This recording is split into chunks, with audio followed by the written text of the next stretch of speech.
প্রশ্ন ঠিক করে করতে হবে। প্রশ্ন তোলেনি, সরাসরি অভিযোগ করেছে যে এই প্রশাসন কোটি কোটি টাকা হাতিয়ে নিচ্ছে। হ্যাঁ, এটা কোনো প্রশ্ন না, কোনো প্রশ্ন না। কাজে প্রশ্ন তুলেছে কথাটা ঠিক না আর কি। স্যার অভিযোগ করেছে যে আপনি যেটা বললেন সেটাই, মানে এই তার অভিযোগের পরিপ্রেক্ষিতে আসলে আপনার ব্যাখ্যাটা স্যার আমার ব্যাখ্যা খুব সহজ। কেউ দেখাক, কোটি টাকা নয়, 1টি টাকার দুর্নীতি আমার নামে কেউ দেখাক, দেখব। যদি দেখাতে না পারে তাহলে সম্পূর্ণ মিথ্যা এবং অপবাদ। দেখাক না কেন? অভিযোগটা কেন তুললো? আপনারা খোঁজ করবেন, তাকে জিজ্ঞেস করবেন যে কেন অভিযোগ তুললো, এই মিথ্যা অভিযোগ তোলার কী কারণ, এটা আমি কেন বলবো, সে উত্তর দেবে যে কেন এই মিথ্যা অভিযোগ সে তুললো। এটা আমাকে জিজ্ঞেস করছেন কেন? স্যার আরেকটা বিষয়, সেটা হচ্ছে উনি যেটা বলছিলেন যে এর আগে কয়েকটা নিয়োগ নিয়ে দুর্নীতি হয়েছে এবং সেই নিয়োগগুলো বাতিলও করেছে বিশ্ববিদ্যালয়। তারা যেটা বলছেন যে এখানে কারা জড়িত বা এই বিষয়গুলো অফকোর্স তদন্ত কমিটির একটা রিপোর্ট ছিল, সেই রিপোর্টে 3টা সুপারিশ ছিল। সিন্ডিকেটে সেই 3টা সুপারিশকে এন্ডোর্স করা হয়েছে এবং সেই অনুযায়ী প্রাতিষ্ঠানিক ব্যবস্থা নেওয়া হচ্ছে। স্যার এখন দেখা যাচ্ছে যে অনেক স্যারের যেটা হলো যে দেখা যাচ্ছে যে একটা রাজনৈতিক সুপারিশ আসতেছে আর কি আপনাদের কাছে, এবং যিনি সুপারিশ সুষ্ঠু করেছে আমরা তার সাথে কথা বলেছি, তিনি বলেছেন আমি শুধু ফোনে বলেছি। তার মানে তিনি বলেছেন আমি লিখে দিন, আমি ফোনে বলেছি। তার মানে কি এখানে স্যার নিজে লিখেছে? এখানে ওই একই কথা যে এই প্রশ্ন আমার কাছে কেন, আমি কি লিখেছি? হ্যাঁ, তাহলে এই প্রশ্ন আমার কাছে কেন? বিষয় আমি বলছি যে এখন যে তারা অভিযোগ করছেন যে এর আগে অনেকগুলো নিয়োগ হয়েছে এবং বেশিরভাগ নিয়োগ হয়েছে রাজনৈতিক পরিচয় হয়েছে, তো এই বিষয়ে আপনার না, এটা সাংবাদিকরা খতিয়ে দেখবে যে কোথায় কোন নিয়োগটা রাজনৈতিক নিয়োগ হয়েছে, কোথায় কোন নিয়োগটা অযোগ্য নিয়োগ হয়েছে, এটা সাংবাদিকরা খতিয়ে দেখবে।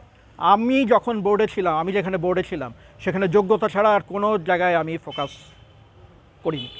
যেহেতু আমি কোয়ালিফিকেশন দেখেছি, ভাইভাতে পারফরমেন্স দেখেছি, রেজাল্ট দেখেছি, পাবলিকেশন দেখেছি এবং সেগুলো দেখে বোর্ডে নিয়োগ দেওয়া হয়েছে। কাজে কোনো অভিযোগ শুধু আনলে হবে না, সেই অভিযোগের পিছনে কোনো ভিত্তি আছে কি না এটা তো আমি দেখব না, এটা আপনারা দেখবেন।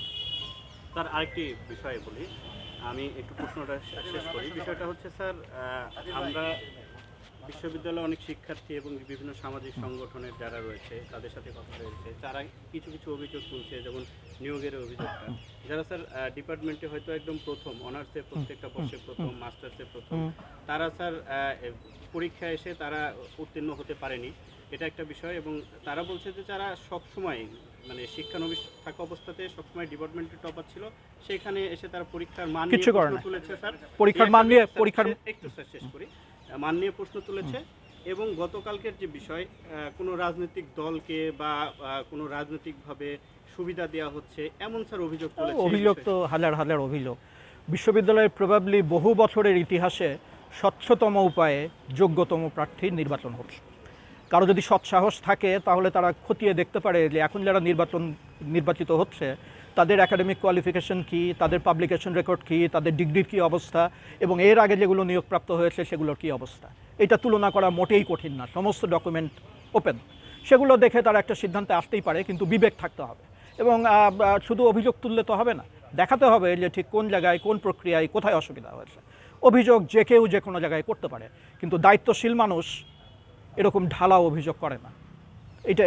এটা ইনফরমেশন লজিক দিয়ে এটা সাপোর্টেড হতে হয়। আর এই যে পরীক্ষার কথা বলা হচ্ছে, পরীক্ষার প্রশ্নের মান কেমন হচ্ছে, যে ওই প্রশ্ন দেখেও নি সেই প্রশ্নের মান নিয়ে কী প্রশ্ন তোলে, সে তো এই প্রশ্ন বেশিরভাগ তো এই প্রশ্ন জানেই না ওখানে কী প্রশ্ন হয়েছিল। কথাটা হলো যারা পারবে তারা যোগ্যতার প্রমাণ দিয়েই পারবে, যারা পারবে না সেটা তাদের ব্যাপার, তাদের অযোগ্যতা। কয়েকজন ডিপার্টমেন্টের টপারও আসলে কিচ্ছু আসে যায় না, পারফরমেন্সের প্রমাণ দিয়ে আসতে হবে। শুধুমাত্র ওই টপার হলে হবে না। টপাররা কেউ কেউ পরীক্ষায় উত্তীর্ণ হয়নি, টপারদের ভিতরেও কেউ কেউ পরীক্ষায় উত্তীর্ণ হয়েছে। এটার কি জবাব? যারা হয়েছে তারাও তো টপার। লাস্ট ইয়ারে অনেকে বলছে যে এই দুর্নীতি কমানোর জন্য অনেকে বলছে, ওদের কথা হচ্ছে ডেমো ক্লাস দিতে পারে না শিক্ষার্থীরা, এটা আসলে এগেইন ওই যে সব হচ্ছে মানে কি বলবো, যে হোলিয়ার দেন দ্য পোপ আর কি। আমরা যে মৌখিক পরীক্ষাটা নিচ্ছি সেই মৌখিক পরীক্ষা রিগারাস, সে কোনো কিছু বোঝাতে পারে কিনা, বোঝে কিনা, সেইটার একটা ক্লিয়ার ডেমনস্ট্রেশন ওই জায়গাতেই হয়ে যাচ্ছে। কাজেই আসলে পুরা জিনিসটা ডিটেইলের অপারেশন এবং কিভাবে কন্ডাক্ট করা হচ্ছে এইটা সম্পর্কে কোনো পরিষ্কার ধারণা থাকবে না এবং লেফট রাইট অ্যান্ড সেন্টার এটা ওটা বলতে থাকবো, এটা কোনো ভালো প্র্যাকটিস না আর কি। স্যার গতকালকে থেকে আমরা দেখছি যে রাত থেকে ফেসবুক জুড়ে বিশ্ববিদ্যালয়ের বেশিরভাগ শিক্ষার্থী এবং বিভিন্ন সামাজিক সাংস্কৃতিক সংগঠন, আপনি বিষয়টা জানেন? হ্যাঁ স্যার, এই বিষয়টা নিয়ে খুবই আলোচনা সমালোচনা অনেক কিছু হচ্ছে। স্যার আপনার কাছে একটু ব্যাখ্যা। আমার কাছে ব্যাখ্যাটা হচ্ছে যে কি আপনারা সবাই এটা খুব ভালো জানেন, আমার চেয়েও ভালো জানেন।